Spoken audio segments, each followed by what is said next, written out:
O mundo não foi moldado por mãos, mas por chamas. Sua história não foi escrita em pergaminhos, mas gravada em pedra derretida. Antes dos reis e de seus tronos de ferro, o poder tinha um nome, e esse nome era sussurrado pelo vento, que passava por asas de couro do tamanho de estandartes. O poder era dragão, fogo feito carne, uma fúria nascida no coração de um vulcão. Eles eram a magia em sua forma mais pura, mais aterrorizante e mais bela. Para alguns eram deuses, para outros demônios. Mas para os poucos que ousaram montá-los, eles eram destino. Esta noite, vamos esquecer os homens e suas pequenas guerras. Ouviremos uma história mais antiga, uma crônica contada não em palavras, mas em rugidos que abalaram o mundo.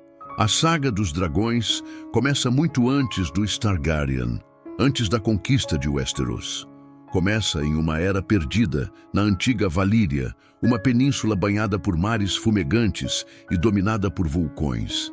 Valíria, o maior império que o mundo já conheceu, era também o berço da magia mais poderosa e perigosa de todas.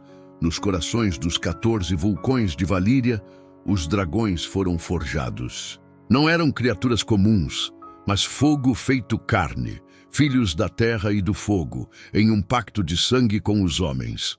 Eles não nasceram de uma evolução natural, mas da magia primordial.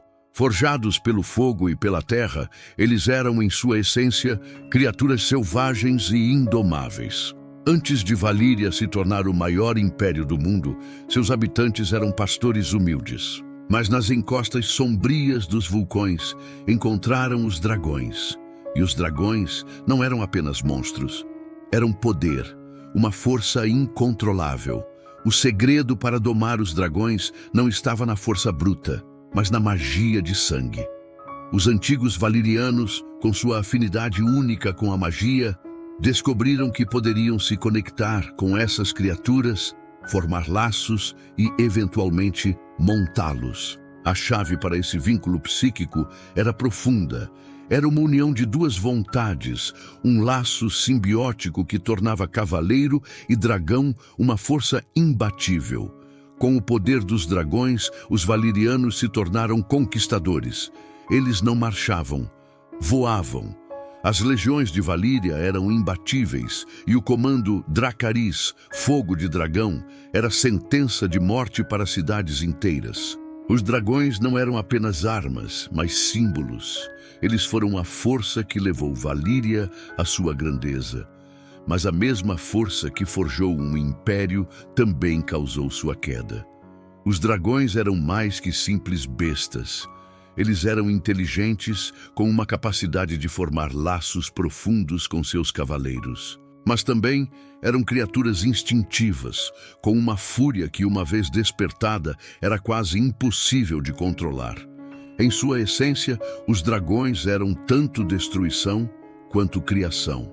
E no final, a arrogância dos valirianos em controlar esses seres incompreensíveis foi o que levou à sua queda. A perda de Valíria não foi uma mera catástrofe. Foi o fim de uma era consumida pela própria magia que havia dado origem aos dragões. Uma tempestade de fogo, terremotos e erupções vulcânicas consumiram o império em um único dia. O que restou foram cinzas e os segredos perdidos nas profundezas do tempo. Mas de toda a destruição, uma linhagem de dragões sobreviveu, a Casa Targaryen. E com ela, o último vestígio do poder dos dragões. A história de Balerion, o Pavor Negro, começou antes da destruição de Valíria. E é uma história de poder, destruição e, finalmente, de um novo começo para os dragões e seus cavaleiros. Mas a verdadeira história dos dragões não acaba com a queda de Valíria. Ela continua com os Targaryen e a busca pelo poder absoluto.